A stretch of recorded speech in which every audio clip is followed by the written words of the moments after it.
সই কর। এই সময় কেন এসব বলতেছো?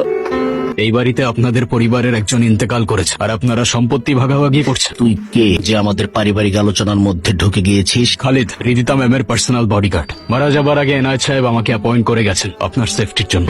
পরবর্তী 3 সপ্তাহ রিদিতা ম্যামের সামনে কে যাবে, কি খাবে, কে কথা বলবে কিংবা কোথায় সাইন করবে সবকিছুই হবে আমার পারমিশনে। এটা কি মামার বাড়ির আবদার? বললেই মানতে হবে। হু আর ইউ? আমি কারোর থেকে পারমিশন চাইনি কিংবা কাউকে রিকোয়েস্ট করিনি। আমি আলটিমেটাম দিয়েছি, এখন কেউ পরিবারের বাইরে হোক কিংবা ভেতরে, রিদিতা ম্যামের সেফটির ব্যাপারে আমি কারোর ইন্টারাপশন এলাও করব। লাশ সামনে রেখে দুনিয়াবি হিসাব নিকাশ শোনার জন্য চরম অসম্মানের। আপনারা সবাই দ্রুত জানাজা ও দাফনের ব্যবস্থা করুন। ম্যাম একটু খেয়ে নে। খাবারের শুট নিয়ে যাও। আমার শরীর টিকলো কি না টিকলো তাতে এখন আর কিছুই যায় আসে না। যায় আসে ম্যাম, আপনার শরীর না টিকলে আমার কন্ট্যাক্ট ব্রিচ হবে। আর অসুস্থ কিংবা মৃত ব্যক্তিকে নিরাপত্তা দেওয়ার থেকে সুস্থ ব্যক্তিকে নিরাপত্তা দেওয়া অধিক কার্যকর। আপনি কি মানুষের সাথে এভাবেই কথা বলেন? আমি তথ্যের ভিত্তিতে কথা বলি ম্যাম। আর তথ্য হচ্ছে আপনার গ্লুকোজ লেভেল কমে গেলে রিফ্লেক্স স্লো হয়ে যাবে। বিপদের সময় আপনি দৌড়াতে পারবেন না। আর এতে আমার কাজের ক্ষতি হবে, তাই আপনার খাওয়া উচিত। তুমি যেভাবে ভাবছো ওইভাবে কিচ্ছু হবে না। এই মেয়ে সাইন করবে না। ওসিয়তনামায় সাইন নেওয়ার সময় তুমি ওকে দেখেছো? তারপর যখন বডিগার্ড না কি আসলো ওকে দেখেছো? একদম চুপ ছিল, যেন সব ফোন দিয়ে আগের থেকে এটে রেখেছে। কালকে যদি মা তুমি আমাকে না থামাতে, আমি এর শেষ দেখে ছাড়তাম। মানে যা করার আপোষে করতে হবে, জোর জবস্তি করে কিছু করা যাবে না। যদি পাড়া প্রতিবেশী আর আত্মীয় স্বজন সন্দেহ করে না, বিরাট একটা ঝামেলা হয়ে যাবে। স্যার, ওদিকে সব ঠিক আছে তো? জি স্যার। শোনো, ও কিন্তু আমার খুব ঘনিষ্ঠ বন্ধুর মেয়ে। তুমি থাকতে ওর যেন কোনো অসুবিধা না হয়। আপনি নিশ্চিন্তে থাকুন, আমার নজরে এড়িয়ে কোনো বিপদ ওনার অব্দি পৌঁছাবে না।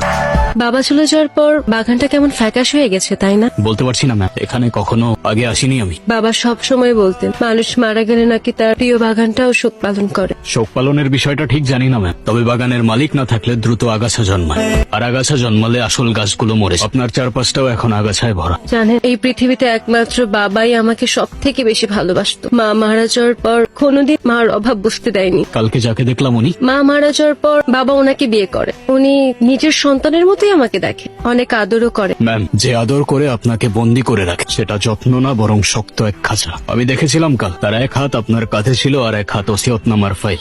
আপনি কি সত্যি বিশ্বাস করেন যে মা আপনাকে ভালোবাসে? সে আপনার বাবার লাশের সামনে সম্পত্তির হিসাব কষতে পারে?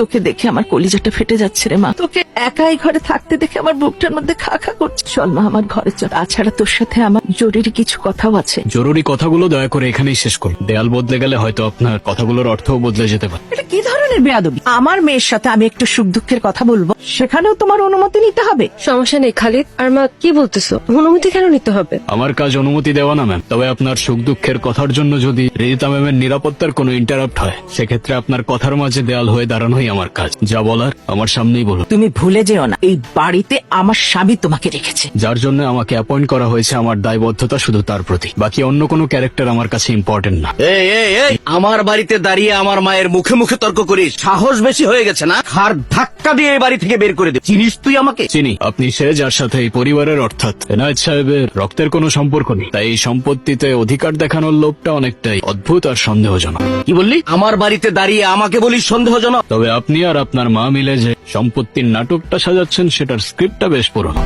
ম্যাম, আপনার হার্ট রেট আর ব্রিথিং প্যাটার্ন আমার কাছে নর্মাল মনে হচ্ছে না। আপনার কি কোনো ফিজিক্যাল পেইন অনুভব হচ্ছে? কি বলছেন আপনি এসব? আপনি কি মানুষের ইমোশন বোঝেন না? সরি ম্যাম, ইমোশন নিয়ে ডিল করা আমার কাজ না। সিকিউরিটি প্রোটোকল অনুযায়ী আমাকে রুট কজ জানতে হবে। আপনি যদি এভাবে রিয়াক্ট করেন তাহলে আমি ঠিকভাবে বুঝতে পারবো না। থামান গাড়ি, আমি বলছি থামান গাড়ি। আপনার এসব যান্ত্রিক কথা শোনার চাইতে রাস্তায় মরে যাওয়া ভালো। Stop the car. চোখের জল ফেলে হয়তো শোক কমানো যায় না, কিন্তু বিপদ কাটানো যায় না। আপনার এই চোখের জল আর ভেঙে পড়া কান্না আপনার শত্রুদের জন্য সবচেয়ে বড় হাতিয়ার।